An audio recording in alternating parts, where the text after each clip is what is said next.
Hello, you're watching Natural Television from Ankara in Turkey, and my name is Saudam Ganga. I'll bring to you our news headlines today. A Turkish aid agency built a village for Rohingya refugee Muslims in Bangladesh's Cox's Bazar region. Named as Emri Sultan, the village consists of 414 bamboo houses, 2 water wells, 2 mosques, a community space, and a garbage plant. Thanks to these houses, our Muslim brothers and sisters got electricity at their houses for the first time. We have put solar panels at every house, said Haliri Asa, deputy head of the Humanitarian Relief Foundation.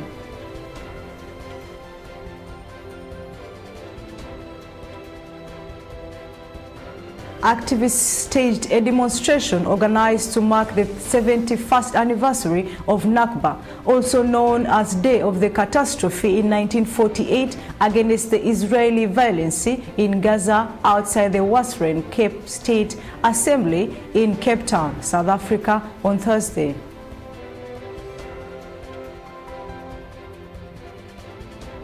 The authorities in the southern Mozambican province of Maputo say crocodiles are killing people in the Inkomati River, Resano Gracia, close to the border with South Africa. 4 people have died in the past 4 months. The authorities say the attacks occur when people venture into the river either to bath or to fetch fresh water. The area is short of drinking water sources, and that is why the locals try to get it from the river. Local administration head Monica Machekyu says plans are being drawn up to provide more boreholes as well as capture the crocodiles. The head of the African Development Bank has heaped praise on Tanzania's President John Magufuli after the country posted annual economic growth figures of 7%. The African Development Bank President Akinwumi Adesina, who was visiting the head of state on Wednesday in Dar es Salaam, said the country's growth rate is one of the highest in the world and compares well in the global GDP growth rate is just about 3.5%. He described President Magufuli as a bold reformer and a focused and determined man. Malawi's Electoral Commission has begun distributing ballot materials to polling stations ahead of next Tuesday's presidential and parliamentary elections. The materials will be moved from the capital, Lilongwe, to more than 5,000 polling stations across the country. The Commission says slightly more than 6 million people have registered for the vote. The process will use a mix of manual and electronic methods. While the voting will be paper-based, the transmission and final tally of the ballots will be electronic. This is the first time the country will use this system.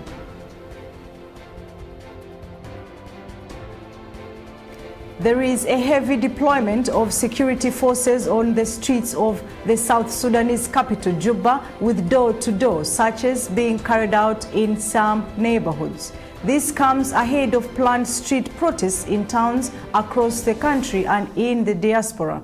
The Red Card movement is calling for President Salva Kiir to step down and democratic elections to take place.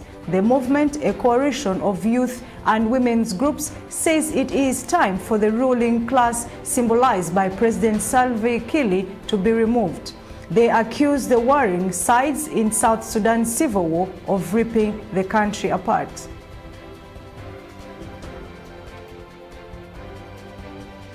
New York Mayor Bill de Blasio announced his run for the presidency, the latest Democrat to enter the race. Mr. de Blasio said it was time we put working people first and said President Donald Trump must be stopped. I am a New Yorker. I've known Trump's a bully for a long time, he added. I know how to take him on. He is expected to visit Iowa and South Carolina to begin campaigning this weekend. Mr. de Blasio is the 24th person to run for the Democratic presidential nominations in 2020.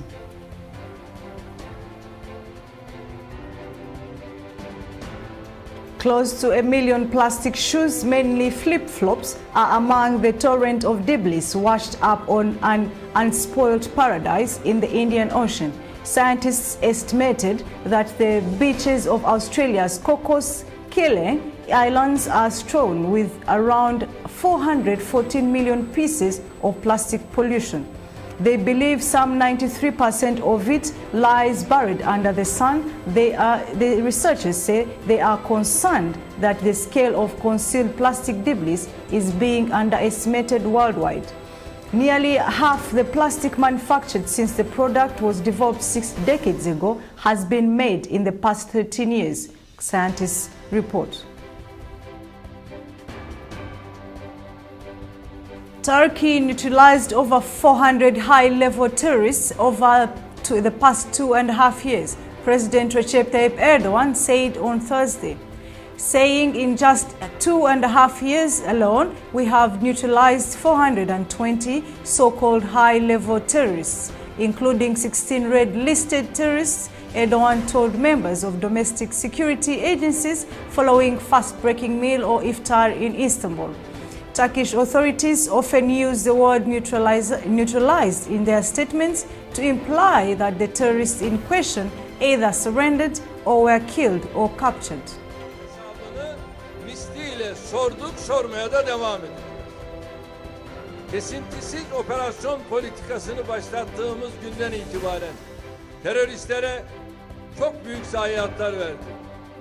Sadece son 2,5 yıl içerisinde 16'sı kırmızı listeden 420 sözde üst düzey teröristi etkisiz hale getirdi. Bir dönem 2000'lere çıkan sınırlarımız içindeki terörist rakamını 700'lere kadar düşürdü. Hem örgüte katılanların sayısında hem de terör örgütünün eylem kapasitesinde Turkish Foreign Minister Mevlut Çavuşoğlu held bilateral meetings with his counterparts this morning, Georgios Katrogalos of Greece, David Kazakalani of Georgia and Timo Soini of Finland in the capital Helsinki in Finland.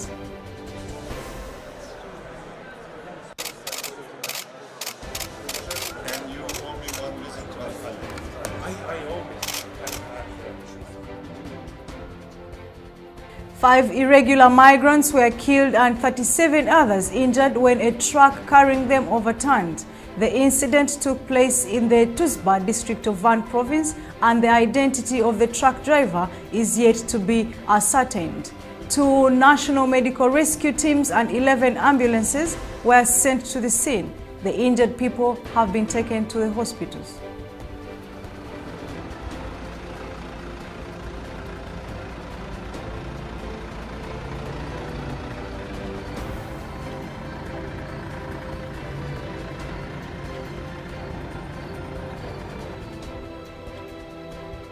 Nine layers of millennial-old ruins dating back to the ancient Hittite civilization were discovered in central Turkey, an archaeologist said on Thursday, saying that we have identified 9 layers of construction belonging to the Hittite period.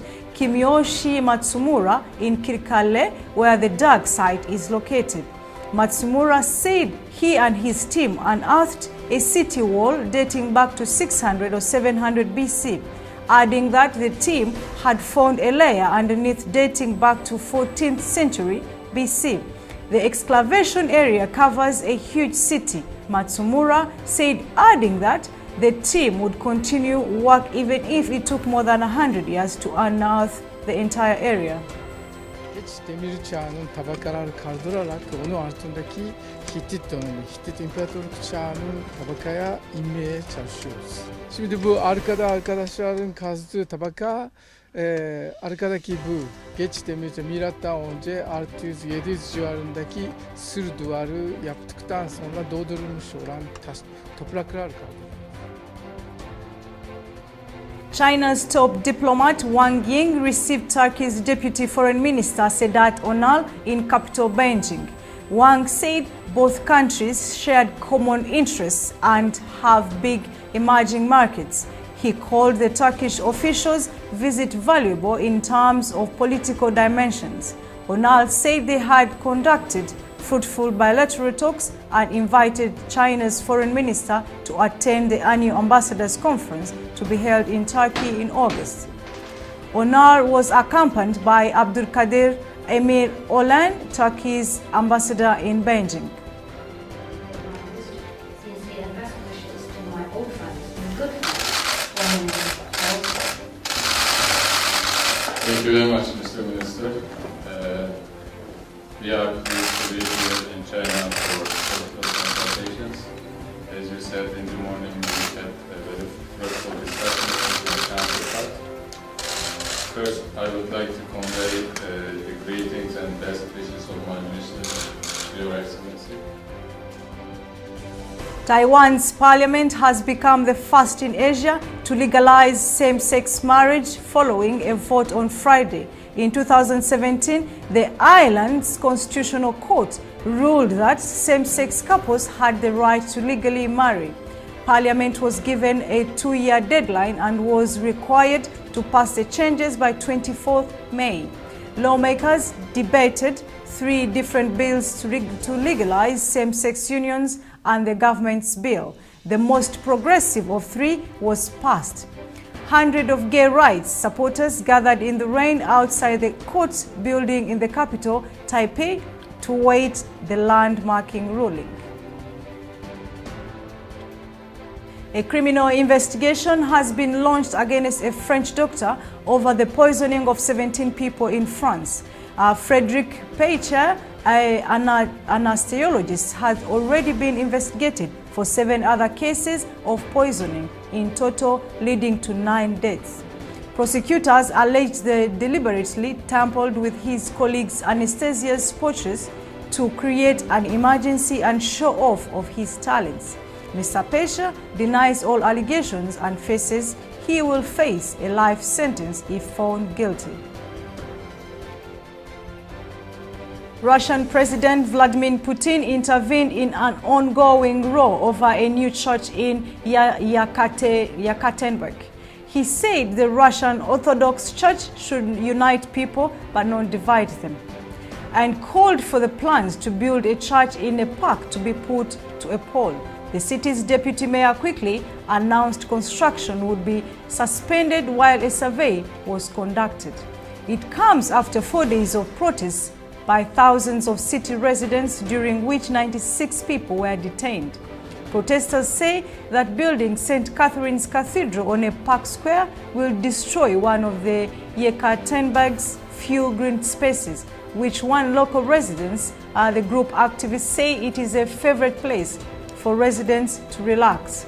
But the Russian Orthodox Church says it needs few churches to replace the many buildings destroyed under the Soviet anti-religion laws.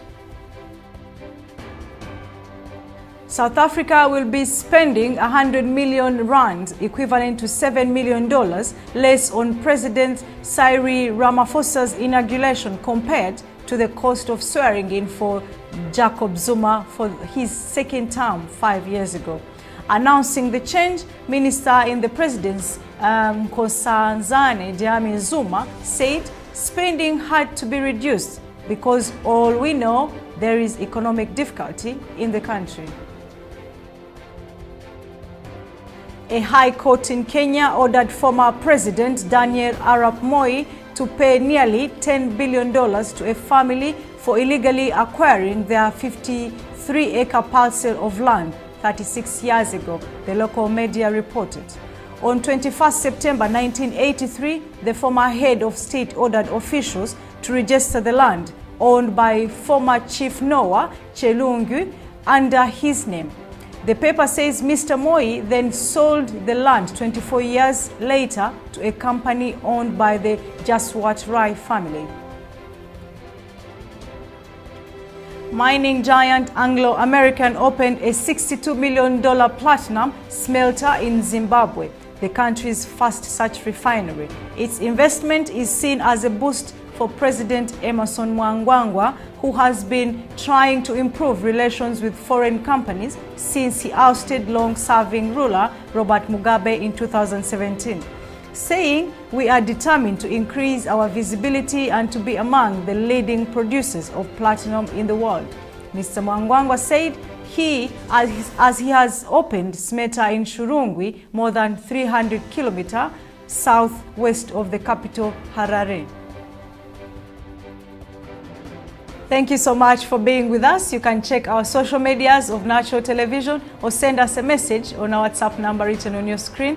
You're watching Natural Television from Ankara in Turkey, and my name is Sauda Muganga. Ramadan Karim.